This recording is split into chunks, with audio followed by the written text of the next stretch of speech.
Comme chaque année d'élection au Bundestag, l'Allemagne a les yeux rivés sur les élections des parlements des Länder qui précèdent le vote sur toute la République fédérale, car ces premières échéances donnent le ton pour les mois à venir. En 2017, après une Scholz-mania qui avait amené la SPD à être coude à coude avec la CDU-CSU dans les sondages en début d'année, les élections en Rhénanie du Nord-Westphalie et dans le Schleswig-Holstein ont été le début d'une longue descente aux enfers pour les sociaux-démocrates. On pourrait aussi mentionner 2009 où la FDP a engrangé de bons résultats locaux avant d'offrir à Merkel sa coalition souhaitée, chrétiens-démocrates libéraux, grâce à un excellent 14,6, un gain de près de 5 points. Alors que s'est-il passé ce dimanche 14 mars qui pourrait avoir une influence sur le 26 septembre?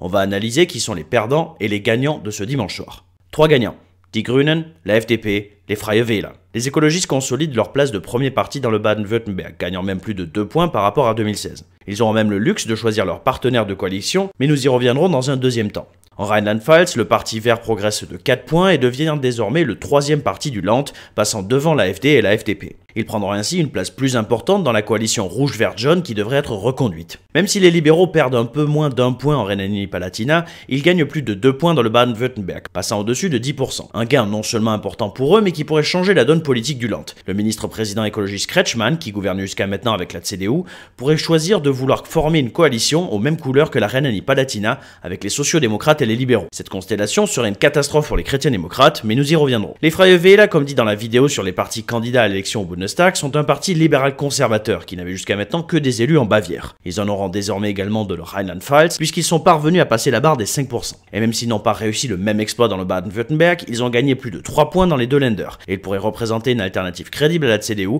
pour les électeurs lassés de l'Union chrétienne-démocrate. Deux perdants, la CDU et l'AfD. La CDU, venons-y justement. Les chrétiens-démocrates n'avaient jamais obtenu un résultat aussi bas dans une élection en Rhénanie-Palatinat ou Baden-Württemberg, deux Länder dans lesquels ils furent première force politique par le passé. Pire que cela, la possibilité dans le Baden-Württemberg d'une Ampelkoalition, coalition des feux de signalisation vert, jaune, rouge, voire d'une simple coalition Grüne-SPD, montre qu'il est possible de gouverner sans les chrétiens-démocrates. Un schéma qui pourrait être reproduit au niveau fédéral, même si les derniers sondages rendraient ce type de coalition difficile. Même si les premières estimations donnaient l'AfD certes perdant quelques voix mais au-dessus de la barre des 10 dans les deux Länder, le Parti national populiste a vu son score rétrécir au fur et à mesure de la soirée, passant en dessous de 10 d'abord en Rheinland-Pfalz, puis dans le Baden-Württemberg. Avec un vote par correspondance très important, 50% dans le Baden-Württemberg, 65% en Rheinland-Pfalz, les résultats définitifs étaient finalement assez éloignés de ceux des premières estimations. Surtout que l'AfD a voulu, comme Trump aux États-Unis, décrédibiliser le vote par correspondance, poussant un grand nombre de leurs électeurs de la dernière élection à ne pas voter du tout. Donné à des scores à 2 chiffres dans les sondages avant l'élection des Länder,